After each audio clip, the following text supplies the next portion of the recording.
안녕하세요. 오늘은 조선 최고의 성군으로 칭송받는 세종대왕의 숨겨진 그림자, 바로 그의 며느리들과 얽힌 비극적인 이야기들을 자세히 들여다보는 시간을 갖겠습니다. 성군 세종의 시대에도 결코 피할 수 없었던 왕실의 잔혹한 이면, 지금부터 함께 살펴보시죠. 세종대왕은 한글 창제와 과학 발전 등 수많은 업적을 남기며 백성들의 삶을 풍요롭게 한 위대한 군주로 기억됩니다. 하지만 그의 개인사, 특히 며느리들과의 관계는 불행과 비극으로 점철되어 있었는데요.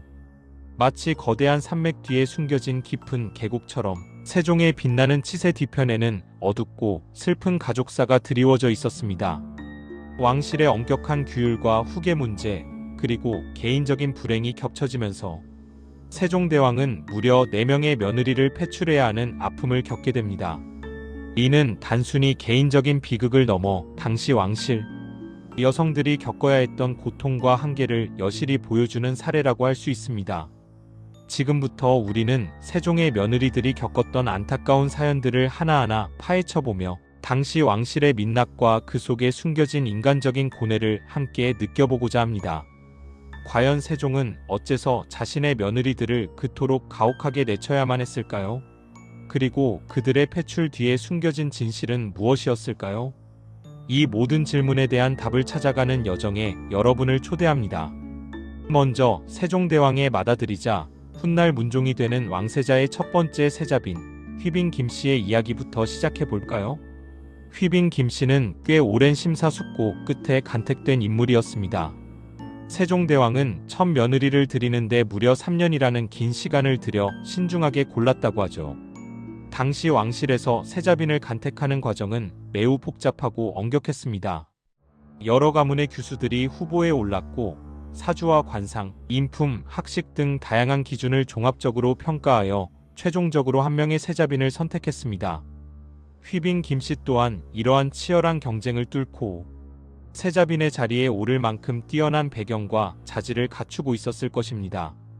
그럼에도 불구하고 휘빈 김씨는 문종의 마음을 얻지 못해 깊은 고뇌에 빠져들었던 것으로 보입니다.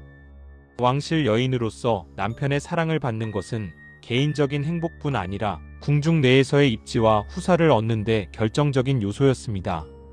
문종과의 소원한 관계 속에서 휘빈 김씨는 점차 불안감에 휩싸였을 것이고 이는 결국 그녀를 극단적인 선택으로 이끌었습니다. 남편의 사랑을 갈구하던 그녀는 결국해서는 안 될 위험한 선택을 하고 맙니다. 바로 금지된 주술에 의존하는 길이었습니다. 휘빈 김씨는 문종의 관심을 끌기 위해 주술에 의존하는 길을 택하게 됩니다. 그녀는 궁녀 호초에게 남편에게 사랑받는 술법을 문의했고 호초는 다른 궁녀들의 신발을 태워 가루로 만들어 술에 타서 먹이는 등 섬뜩한 방법을 알려주었습니다. 이러한 주술 행위는 당시 유교적 가치관에 철저히 반하는 것이었으며 왕실의 권위와 질서를 흔드는 중대한 죄악으로 간주되었습니다. 그러나 절박했던 휘빈 김씨는 이 조언을 그대로 실행에 옮겼습니다. 실제로 그녀는 세자의 수발을 들던 궁녀 효동과 덕금의 신발을 몰래 훔쳐 태워 재로 만들었고 심지어 뱀이 교미할 때 나오는 기운을 손수건에 묻혀 몸에 지니고 다니는 등 미신적인 행위를 일삼았습니다. 이러한 기이하고 비상식적인 행동은 결국 발각되었고 왕실은 발칵 뒤집히게 됩니다. 휘빈 김씨의 주술 행위는 단순히 개인적인 미신을 넘어 왕실의 위엄과 권위를 심각하게 훼손하는 사건으로 비화되었습니다. 왕실의 품위를 손상시키고 미신에 의지한 휘빈 김씨의 행위는 투기와 음행이라는 죄목으로 규정되었고 그녀는 결국 세자빈의 자리에서 패출되는 비극을 맞이하게 됩니다. 사랑을 얻기 위한 간절함이 결국 자신을 나락으로 떨어뜨린 비참한 결과였습니다. 이 사건은 단순히 한 여인의 패출을 넘어 조선 왕실의 엄격한 규율과 여성에게 요구되던 굴레가 얼마나 무거웠는지를 보여주는 상징적인 사례라고 할 수 있습니다. 휘빈 김씨가 패출된 후 세종대왕은 다시 한번 신중하게 세자빈 간택에 나섰습니다. 왕실의 후계 문제와 직결되는 중요한 일이었기에 세종은 이번에는 더욱더 까다로운 기준을 적용했습니다.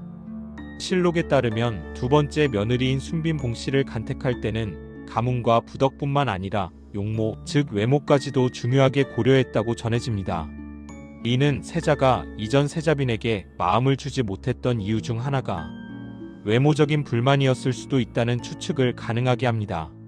세종은 세자의 행복과 왕실의 안녕을 위해 모든 면에서 완벽한 세자빈을 찾으려 노력했을 것입니다. 그렇게 두 번째로 책봉된 세자빈은 바로 순빈봉씨였습니다. 순빈봉씨는 휘빈 김씨와는 또 다른 유형의 인물이었습니다. 그녀는 자의식이 강하고 매우 적극적인 성격이었으나 안타깝게도 문종과의 금슬 또한 좋지 못했습니다. 문종은 학문을 좋아하고 조용한 성품이었던 반면 순빈봉씨는 활달하고 때로는 격정적인 면모를 보였습니다. 이러한 성격 차이는 부부 사이의 거리를 더욱 멀어지게 했을 것입니다. 남편의 외면 속에 순빈봉씨는 점차 지쳐갔고 급기야 궁녀에게 밤마다 세자가 자신을 찾아오도록 주선해 줄 것을 부탁하는 등 불안정한 모습을 보였습니다. 그녀는 자신의 매력을 어필하고 세자의 사랑을 얻기 위해 안간힘을 썼지만 그 노력은 번번이 좌절되었던 것으로 보입니다. 당시 왕실은 후계 문제에 매우 민감했습니다. 특히 세종대왕은 손주를 얻어 왕실의 대를 잇는 것에 큰 관심이 있었습니다. 유교 사회에서 자손의 번성은 가문의 번성으로 여겨졌고 왕실에서는 더욱이 왕위 계승의 안정성을 확보하는 중요한 문제였습니다. 세종은 세자의 후사를 보기 위해 3명의 후궁을 세자에게 드렸고 이는 순빈봉씨에게는 견딜 수 없는 고통과 질투심으로 다가왔습니다. 남편의 사랑은커녕 아이까지 낳지 못하는 상황에서 후궁들이 들어오는 것을 보며 그녀는 더욱 좌절했을 것입니다. 왕비나 세자빈에게 후궁은 필연적인 존재였지만 이는 개인적인 감정으로서는 감내하기 힘든 고통이었을 것입니다. 이로 인해 순빈봉씨는 술을 마시고 궁녀를 구타하는 등 감정을 주체하지 못하는 모습을 자주 보였습니다. 그녀의 이러한 행동은 불행한 결혼 생활과 왕실에서의 압박감에서 비롯된 스트레스와 분노가 표출된 것이었습니다. 하지만 순빈봉씨를 파국으로 몰아넣은 결정적인 사건은 다름 아닌 궁녀 소쌍과의 동성애 스캔들이었습니다. 실록에는 순빈봉씨가 궁녀 소쌍을 강제로 희롱하고 동침을 요구하는 등 충격적인 기록이 남아 있습니다. 이 기록은 당시 조선 사회의 근기를 깨는 매우 파격적인 내용이었기에 많은 이들에게 큰 충격을 주었습니다. 당시 유교적 가치관이 지배하던 조선 사회에서 동성애는 결코 용납될 수 없는 근기 중의 근기였습니다. 성리학적 질서와 도덕률을 기반으로 한 조선 왕조에서 이러한 스캔들은 왕실의 권위와 도덕성을 송두리째 흔드는 중대한 문제였습니다. 세종대왕은 순빈봉씨의 이전 기행들에 대해서는 어느 정도 묵인하거나 안타까워하는 모습을 보였지만 이 동성애 스캔들은 더 이상 좌시할 수 없는 문제였습니다.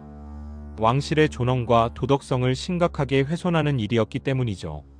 결국 순빈봉씨 또한 세자빈의 자리에서 패출되는 비극적인 운명을 맞이하게 됩니다. 이 사건은 당시 왕실의 여성들이 겪어야 했던 감정적인 억압과 개인의 욕망이 사회적 규범과 충돌했을 때 얼마나 가혹한 결과를 초래하는지를 극명하게 보여줍니다. 단순히 성적인 일탈을 넘어 왕실의 품위와 유교적 윤리를 정면으로 거스르는 행위로 간주되어 용납될 수 없었던 것입니다. 이 2명의 세자빈 외에도 세종대왕은 다른 아들들의 며느리들 또한 패출해야 했습니다. 바로 이명대군의 아내였던 남씨와 영흥대군의 아내 송씨입니다. 이 2 며느리 역시 왕실의 엄격한 잣대와 후계 문제에서 자유롭지 못했습니다. 실록에 따르면 세종은 이들을 병이 있다는 이유로 강제로 이혼을 밀어붙였습니다. 여기서 말하는 병이 구체적으로 어떤 병이었는지는 명확히 기록되어 있지 않지만 당시 왕실에서 흔히 사용되던 칠거지약 중 하나인 자녀를 낳지 못하는 것 또는 유전병과 관련된 것이었을 가능성이 높습니다.